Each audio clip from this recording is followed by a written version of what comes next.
लो जैसा अंडा होता है, अंडे का कवर होता है, और जब भक्ति इसमें बीज पड़ जाता है तो ये इसके अंदर जैसे अंडे में बच्चा बन जाता है, और जब वो बच्चा पंख वगैरह उसके हो जाती है तो अंडा फूट जाता है।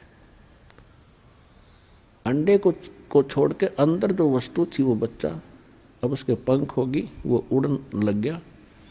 तो इसी प्रकार आपके अंदर जो बॉडी है, इस भक्ति से इस यो अंडा समझो, इसको अंड भी कहा है संतों ने, शरीर को पिंड भी कहा है, और इसके अंदर ये आपका जो भक्ति रूपी पर बनने लग रही है पंख, और जब ये भक्ति खूब करोगे डट के, समय आने पर आपके पंख लग जाएंगी उस सूक्ष्म शरीर के। ये ऊपर का कवर, ये अंडा यहीं पड़ा रह जाएगा, और ओरिजिनल पक्षी यानी भक्ति युक्त प्राणी सतलोक चला जाएगा सिद्धि से उड़ के। तो गरीबदास जी बड़े प्रभावित हुए, परमात्मा उनको लेकर ऊपर गए। सबसे पहले धर्मराज के दरबार में पहले ब्रह्मा विष्णु महेश के लोक दिखाए, स्वर्ग और नरक दिखाया। वहाँ हाहाकार मची थी, सभी प्राणी परमात्मा को देख रहे थे, और उनको वो बातें याद आ रही थी जब कभी वो मनुष्य शरीर में थे, जो आज नरक के अंदर दुख उठा रहे हैं या स्वर्ग के अंदर अपनी पूंजी नष्ट कर रहे हैं। उनको वो दिन याद आते हैं जिस दिन परमात्मा कभी उनको पृथ्वी पर मनुष्य शरीर में मिले थे, और उन्होंने परमात्मा के इस ज्ञान को कानों के ऊपर से टाल दिया था। तो वहां रो रहे थे वो, हे भगवान, परमात्मा ने कहा कि मैं तुम्हें उस दिन मिला था वहां पर, और मैं क्या कह रहा था बच्चों, क्योंकि उसके मालिक के पास तो सारे रिमोट हैं, और प्रत्येक प्राणी के अंदर अंतःकरण में कोड वर्ड में पूरी असंख्य जन्मों की, जब से वो जन्म मर रहा है, कुत्ते गधे सूअर से कुछ भी बना है, वो सारा उसके अंदर फीड है। परमात्मा ने वो चालू कर दिया वचन से, और याद आई उसको, कहाँ भगवान आप मिले थे और आप कह रहे थे जो साधना तुम कर रहे हो ये नरक में और स्वर्ग दोनों में जाना पड़ेगा, और मैं जो भक्ति बताता हूँ वो इससे भिन्न है, उससे तुम्हारा कल्याण होगा। उस समय आप क्या कह रहे थे, विवाद कर रहे थे, मुझे खुरका धमका रहे थे, तू क्या जाने दुल्हा, तू क्या जाने क्यों बकवास करता है, हमारे देवताओं को तू ऐसे बताता है। वो सारा कुछ सुनाया परमात्मा ने। वो लज्जित हो गए कि भगवान से धोखा हो गया, बचा लो दाता, अब नहीं। परमात्मा बोले अब नहीं। जब कभी तुम्हें मानुष शरीर प्राप्त हो और मेरा कोई दास मेरे ज्ञान की महिमा सुना रहा हो, उसकी शरण में आ जाना, तब तुम्हारा कल्याण होगा। अब गरीबदास जी सुन रहे हैं, उनकी आंखों से सुन रहे हैं, अपने आंखों देख रहे हैं, कानों सुन रहे हैं कि इन्होंने ऐसे ऐसे कहा था भगवान को, और आज ये रो रहे हैं। ये रामकृष्ण के पुजारी थे, कोई शंकर जी का पुजारी था, कोई मुसलमान वहीं पीटा जा रहा था, कोई कुछ साधना कर रहा था, कोई जैनी था। अब सभी वहां भुगत रहे थे। अब गरीबदास जी इतने दृढ़ होते जा रहे थे, ओए होए, हे भगवान, सचमुच ये हालत होती अगर हम मालिक ना मिलते तो अपने को। फिर ब्रह्मा विष्णु महेश के लोक में ले गए। वहां देखा बेटा ये सब ना अपनी दुकान खोल रखी है। विष्णु लोक में एक होटल है, शिव लोक में होटल है, और ब्रह्मा के लोक में भी होटल यानी स्वर्ग है। विष्णु जी का पुजारी विष्णु लोक में जाता है, जब तक उसके पुण्य रहते हैं वो वहां रहेगा, उसके बाद फिर नरक में डाल दिया जाएगा। और ये प्रत्येक प्राणी से अपने राज्य चलाने के लिए, ये राजा हैं, ये टैक्स लेते हैं। जैसे यहाँ पृथ्वी के राजा आपसे टैक्स लेते हैं, अपने ठाठ करते हैं, आपकी पूंजी तय, इसी प्रकार वो वहाँ करते हैं। इसी प्रकार शिव के लोक में रेस्टोरेंट यानी स्वर्ग है, शिव का पुजारी स्वर्ग में रखा जाता है। जब उसके पुण्य समाप्त हो जाते हैं उसको फिर नरक में डाल दिया जाता है। नरक के बाद फिर 84 लाख प्रकार के इन प्राणियों के शरीरों में असंख्य जन्मों तक भटकता रहता है। इसी प्रकार ब्रह्मा जी के लोक में, इसी प्रकार दुर्गा जी के लोक में। ऐसे ही गणेश जी के लोक में जो गणेश के साधक हैं वो उसके पास चले जाते हैं। ऐसे ही ज्योत निरंजन ब्रह्म काल के ब्रह्मलोक में ये सब व्यवस्था बनी हुई है और ये सभी इन पर टैक्स लगाते हैं, चार्ज लेते हैं अलग से कि कोई 10%, किसी में 20%, कोई 25%, कोई 15% आपकी पूंजी का। और जब आपके पुण्य समाप्त हो जाते हैं आपको वहां से जबरदस्ती जैसे यहां से फेंक दिया जाता है उस तरह वहां से फेंक दिया जाता है। फिर परमात्मा उनको लेकर गए गरीबदास जी को यहाँ के न्यायाधीश के पास, 21 ब्रह्मांड का जो न्यायाधीश है धर्मराज के पास। अब जहां जहां भी परमात्मा जा रहे थे सभी ब्रह्मा जी के लोक में गए। ब्रह्मा जी ने आसन त्याग दिया, लेकिन परमात्मा खड़े खड़े 2 बात करके चल पड़े। विष्णु जी के लोक में गए, विष्णु जी ने भी आसन त्याग दिया और खड़े होकर सत्कार किया। ऐसे ही भगवान शंकर के लोक में। फिर जब धर्मराज के लोक में गए, न्यायाधीश के लोक में गए, उसके ऑफिस में गए, तो धर्मराज ने भी कुर्सी त्याग दी और करबद्ध होकर खड़े हो गए। एक आध्यात्मिक शक्ति ऐसी है, इसमें किसी को अपनी आइडेंटिटी बताने की आवश्यकता नहीं। अपने आप सामने वाले पर प्रभाव होता है, अपने आप वो नतमस्तक हो जाता है। और परमात्मा खड़े खड़े उस न्यायाधीश को धमका रहे हैं, खुरका रहे हैं। यहाँ के न्यायाधीश यानी 21 ब्रह्मांड के, एक ब्रह्मांड में होता है वैसे ऐसी व्यवस्था 21 ब्रह्मांड में अलग अलग होती है। तो इस ब्रह्मांड के न्यायाधीश यानी मुख्य न्यायाधीश चीफ जस्टिस को, धर्मराज को परमात्मा खड़े खड़े कह रहे हैं कि कान खोल कर सुन ले, यदि मेरी आत्मा का तूने अकाउंट भी ले लिया तो मुझसे बुरा नहीं होगा। यदि तेरे पास कोई भूल भटक कर आ जाए तो उसको मेरे पास भेज देना। धर्मराज ने कहा कि भगवान जो आपकी आज्ञा वही होगी, लेकिन मेरी एक प्रॉब्लम है, समस्या है। आपकी शरण में आने से पहले जो व्यक्ति, जो प्राणी जितने भी पुण्य और पाप उसने प्राप्त हैं, तो उनका भोग तो दंड मुझे देना पड़ेगा पापों का। पुण्य तो दुखदाई है ही नहीं, लेकिन पापों का दंड तो मैंने देना ही पड़ेगा, ये मेरी मजबूरी है प्रभु, कुछ इसका समाधान करो।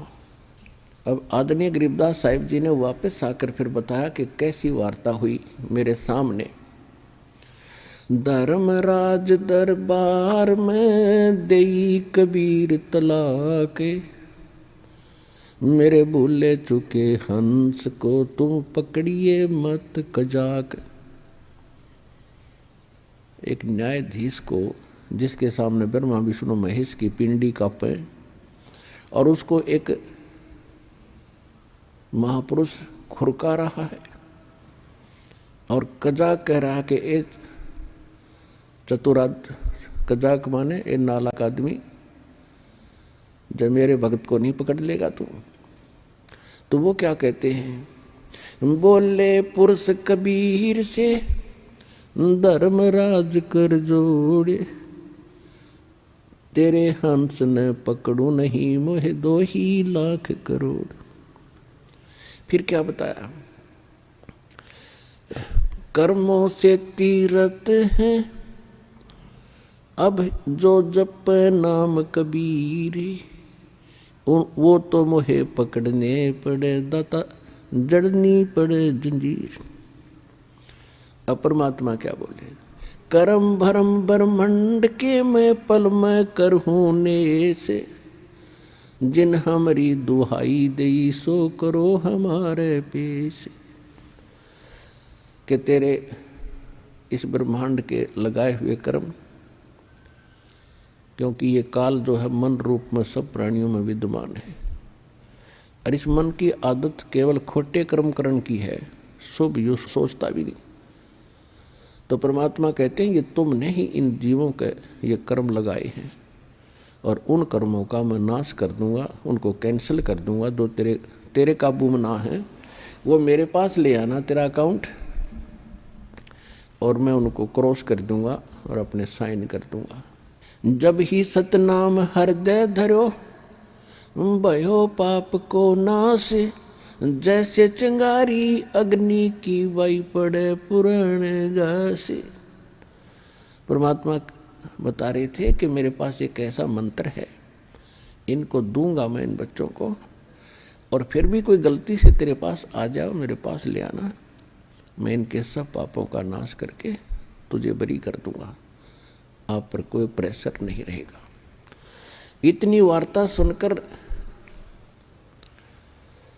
गरीबदास जी गदगद हो गए, लेकिन अभी ये समझ रहे थे कि ये बाबा जी बड़ा शक्तिशाली है।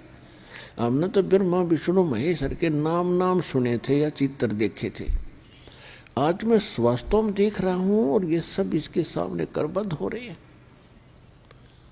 और ये तो बहुत बड़ी शक्ति बताते हैं जो अब ये धर्मराज तो सबका अकाउंट लेता है, और ये भी भगवान के इस बाबा जी के सामने ऐसे करबद्ध हो गया, तो कमाल का ही बाबा तो भाई। फिर परमात्मा उनको ले गए, वो स्थान दिखाया गरीबदास जी को जहाँ ये काल भगवान, ये ब्रह्म 1,00,000 मानव शरीरधारी प्राणियों को के सूक्ष्म शरीर को तपस्या के ऊपर एक टुकड़ी है पत्थर की, जैसे तई होया करे बड़े बड़ी तय, ऐसे अपने आप प्रज्वलित है, वो अपने आप प्रज्वलित है, और उसके ऊपर 1,00,000 मानव शरीरधारी प्राणी तड़फ रहे थे। हाहाकार मची थी, यहाँ के राजा भी थे उसमें, और यहाँ के गरीब भी थे, सेठ भी थे, साहूकार भी थे, आम नागरिक भी थे, और सब उन्हीं के पुजारी थे, लेकिन सब बुरा हाल हो रहा था। तब परमात्मा वहाँ पहुँचे तो सभी एकदम उनकी तपत खत्म हुई, और ऐसे बैठ गए उस तई के ऊपर जैसे कढ़ाई में बैठ गए, उबलते तेल के कढ़ाई में समझ लो आदमी, और उसको पीड़ा ना हो। तो एकदम देखा कि ये परमात्मा आगे शायद। तब उन प्राणियों ने कहा, भगवान हम बहुत दुखी हो लिए, हम किस कर्म का दंड भोग रहे हैं। परमात्मा ने कहा, ये तुम्हारा यहाँ का किया कर्म नहीं, ये तुमने सतलोक में गलती करी थी, वहाँ तुम सुखी थे, और सुखी जीव को बकवाद घनी भावें हैं, अच्छे काम थोड़े और बुरे घने करेगा। तो तुमने वहाँ यही गलती की थी, भरी थाली का ठोकर मार कर तुम यहाँ आगे से इस कंगाल लोक में सारी जीवन में तुम्हारे से रोटी पूरी नहीं होती, मर खप जाते हो। उनको भी परमात्मा ने वो कथा सुनाई, और जिस भगवान को तुम पूजा करते थे, कहते थे निराकार है निराकार है, ये सामने अभी आएगा तुम्हें खाने के लिए। वो खाता कैसे है? उन सूक्ष्म शरीर के अंदर जितने प्राणी मनुष्य शरीरधारी वहाँ तपस्या पर डाले जाते हैं, तो सारे जीवन में उन्होंने जो भी ये आहार किए हैं, और ये क्या कराता है? बीड़ी, शराब, तमाकू, मांस, और ये बकवादियों घनी करवाता है। आज विश्व में शायद ही कोई प्राणी बचे हों, कुछ प्रतिशत, न तो सभी, कोई बीड़ी का लत है, कोई शराब पी रहा है, कोई भूकी खा रहा है, कोई अफीम खा रहा है, कोई मांस खा रहा है, कोई शराब पीता है। तो ये कोई सा भी काम करने का नहीं, ये मन करवाता है, और इसके करने से हमारे सूक्ष्म शरीर के अंदर एक विशेष पदार्थ डिपॉजिट हो जाता है, और वो स्वाद करता है काल उसका। फिर तो वो सबको उठा के वहाँ डालता तपस्या पर, फिर सब तड़फ तड़फ कर। जिसने ज़्यादा बीड़ी शराब तम्बाकू पी रखा है वो काफ़ी देर तक तड़पता, उसको मतलब घना माल होता है उसका, और काफ़ी देर तक सबसे पीछे तक उसकी दुर्गति होती है वहाँ पर। और फिर जीव मरता नहीं उस सूक्ष्म शरीर में, उनको वहाँ से फेंक देता सिद्धि से, उसका टाइम फिक्स अलार्म रखा उसने। उसके बाद वो वहाँ से अपने आप उड़ जाते हैं जब उनका गंध मैल निकल जाता है, और ऊपर जाते ठंडे क्षेत्र से तो वो कुछ नॉर्मल से हो जाते हैं। और फिर धर्मराज के दरबार में आकर लाइन लगा लेते हैं अपने कर्मों का अकाउंट कराने के लिए। वहाँ तो सबके कर्मों का अकाउंट कैलकुलेटेड मिलता है, क्योंकि जो ये कर्म प्राणी करता है उसका एक फैक्स वहाँ हो जाता है धर्मराज के दरबार में, और उनके उस अकाउंट नंबर में डिपॉजिट हो जाता है। और जब प्राणी वहाँ पहुँचता है तो उसके सामने कुत्ते की योनि, गधे की योनि, कुत्ते की योनि, गधे की योनि, मनुष्य जीवन, स्वर्ग, भागो फटाफट। वहाँ नहीं सुनता कोई, फिर हाहाकार मची रहती है। जिनका नरक में जाना होता है उनको यम के दूत खड़े हैं लठरी बाले लेकर, जैसे पुलिस वाले खड़े होते हैं, और पकड़ कर बाजू फटाफट आ जाओ भाई, नरक है तुम्हारे लिए। और वहाँ ठोक कर आते हैं, उनको बुरा हाल हो रहा है। तब क्या देखा, कुछ देर के बाद वो ज्योत निरंजन काल उनको खाने के लिए अपने उस रसोई घर में आने लगा। दूर से देखा, तब तक वो प्राणी वहीं थे परमात्मा की कृपा से, नहीं तो उसको ऑटोमेटिक सिस्टम से तो उनको चला जाना चाहिए था। वो इसलिए आया था, वो किसी के सामने नहीं आता। तो उस बताया परमात्मा ने कि देखो वो आ रहा है तुम्हारा यहाँ का भगवान, जिसको तुम परमात्मा कहते, इसकी शकल देख कर कलेजा फट जाए आदमी का, और तुम इसको ब्रह्म मानकर पूजा करते हो। सबने देखा सामने लंबे दांत, ओछा माथा, काला विकराल शरीर, तो सभी प्राणी भयभीत हो गए। परमात्मा ने कहा कि तुम जाओ यहाँ से। वो सभी को उड़ा दिया, और जब परमात्मा उसके निकट गए, वो कहाँ बैठता है जाकर के, एक जो 11वां द्वार है, 11वां द्वार है, वो अक्सर पुरुष के लोक में जाकर निकलता है। उस गेट पर ये स्वयं चौकीदारी करता है कि कोई इधर से एक भी ना चला जा। ये स्वयं वहाँ बैठता है, और वहाँ बैठा था, वहाँ से उठकर चला ही था। परमात्मा जब चले तो उस गेट पर अड़ गया जाकर, कौन आ गया ये, इस कैसे चला जाएगा इधर। तो परमात्मा निकट गए, तो परमात्मा ने कहा कि देख बेटा गरीबदास, ये है यू काल भयंकर, इसके सामने ब्रह्मा विष्णु में इसकी हिम्मत नहीं कि इसके सामने, इसकी शक्ति के सामने टिक जाए। वो 4 भुजा के भगवान, यो 1000 का है। अब तो ये 2 भुजा बनाए बैठा है, ये 1000 भुजा तक बना सकता है। ब्रह्मा विष्णु महेश तो 16 कला के प्रभु हैं, ये 1000 कला का भगवान है। और जिस परमात्मा के पास मैं तुझे ले जा रहा हूँ, असंख्य कला का मालिक है वो। और देखना, अब मेरे पास ऐसा मंत्र है, अब मैं सिमरण करूँगा जाप का, सतनाम का, श्वास से, और ये ऐसे हो जाएगा जैसे, क्या बताया, जैसे फनपति मंत्र सुन रखे फन सकोड़े, ऐसे बीरा मेरे सतनाम से यू काल लवे मुँह मोड़े।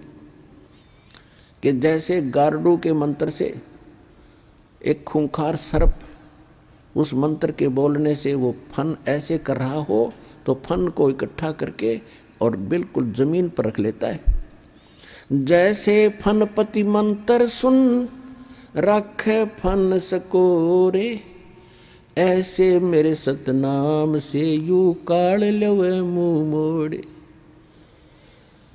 परमात्मा ने कहा देख, अब मैं मंत्र जाप करता हूँ। वो करना क्या था, तो हमें बता रहे हैं कि आपत्ति के समय तुम्हारे पास केवल ये सतनाम और सारनाम का एक हथियार है। जो मंत्र जिसको जौन सा प्राप्त हुआ है वो तेरा हथियार है, प्रथम प्राप्त है। आपत्ति के समय उस मंत्र का जरूर जाप कीजिएगा, बहुत सारा मिलेगा। सतनाम प्राप्त है तो सतनाम का सिमरण करिए आपत्ति में, चाहे किसी प्रकार की भी है, चाहे रोग है या कोई और पशु पक्षी से है या कोई संसारिक व्यक्तियों से है या कोई राज दरबार से है। एक बार उसका सिमरण अवश्य करके देखना, आपको कैसे चमत्कार मिलेगा, पर सच्चे दिल से।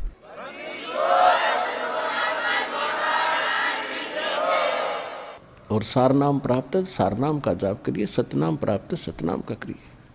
प्रथम मंत्र प्राप्त है, प्रथम मंत्र का जाप कीजिए। तो जो ही परमात्मा ने कहते हैं कि मैं देख ले भाई सिमरण कर रहा हूँ, उसी समय काल जहाँ उस गेट के ऊपर 11वें द्वार पर कड़लाए बैठा था और ऐसा सिर झुक गया उसका, और कहा ले बेटा गरीबदास आजा, पैड़ी बना इसकी। इसके सिर पर पैर रखा, पहले तू चल पहले आगे। गरीबदास जी ने सिर पे पैर रखा, अंदर कूद गए, बालक थे। ऐसे